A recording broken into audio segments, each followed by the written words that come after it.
Operation సింధూర్పై కేంద్ర ప్రభుత్వం నిజాలు చెప్పాలన్నారు ఏఐసీసీ చీఫ్ ఖర్గే. పాక్ దాడిలో జరిగిన నష్టంపై స్వతంత్ర కమిటీతో విచారణ చేయించాలని డిమాండ్ చేశారు. ఉగ్రదాడులపై విపక్షాల ప్రశ్నలకు ప్రధాని సమాధానం చెప్పాలన్నారు కాంగ్రెస్ నేత పవన్ ఖేరా. భారత్ పాక్ సీజ్ ఫైర్లో ట్రంప్ పాత్రపై మోదీ క్లారిటీ ఇవ్వాలన్నారు ఇండియా కూటమి నేతలు.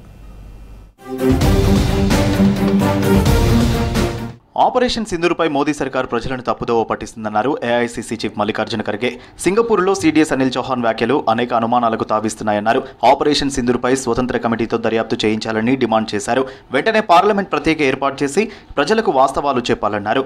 భారత యుద్ధ విమానాలు కూలిపోయాయనే ప్రచారానికి సీడీఎస్ కమెంట్లు బలం చేకూరుస్తున్నాయంటూ ట్వీట్ చేసింది కాంగ్రెస్ పార్టీ.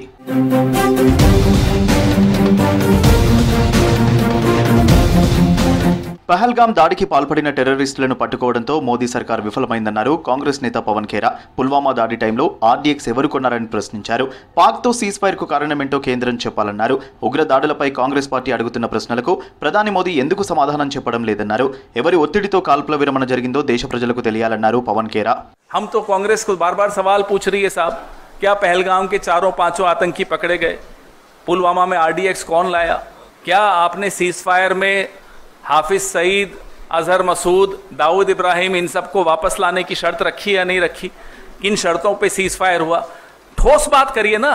ये नारे और ये भाषण ये सब तो 11 साल हो गए, सबने सुन लिया और सबको आपकी पोल समझ में आ गई. భారత్ పాక్ యుద్ధం ఆపానని పదే పదే చెబుతున్న ట్రంప్ ప్రకటనలపై ప్రధాని మోదీ స్పందించాలన్నారు కాంగ్రెస్ నేత జయరాం రమేష్. 21 రోజుల్లో 11 సార్లు భారత్ పాక్ ఘర్షణపై ట్రంప్ కామెంట్ చేశాడన్నారు.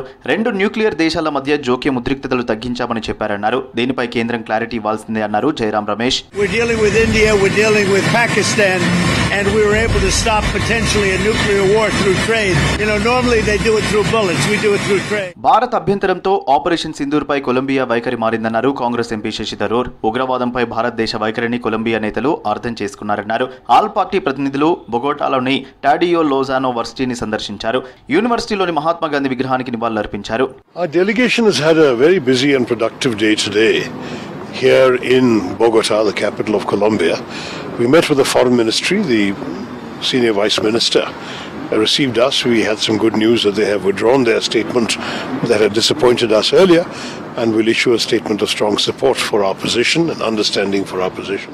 ఢిల్లీలోని బీజేపీ ప్రభుత్వం ఎన్నికల హామీలన్నీ మర్చిపోయిందని ఆరోపించింది ఆమ్ ఆద్మీ పార్టీ. సీఎం రేఖా గుప్తా సర్కార్ తీరుకు వ్యతిరేకంగా ఆందోళన చేపట్టింది. మహిళా సమృద్ధి యోజన స్కీమ్ను వెంటనే అమలు చేయాలని డిమాండ్ చేశారు ఆప్ కార్యకర్తలు.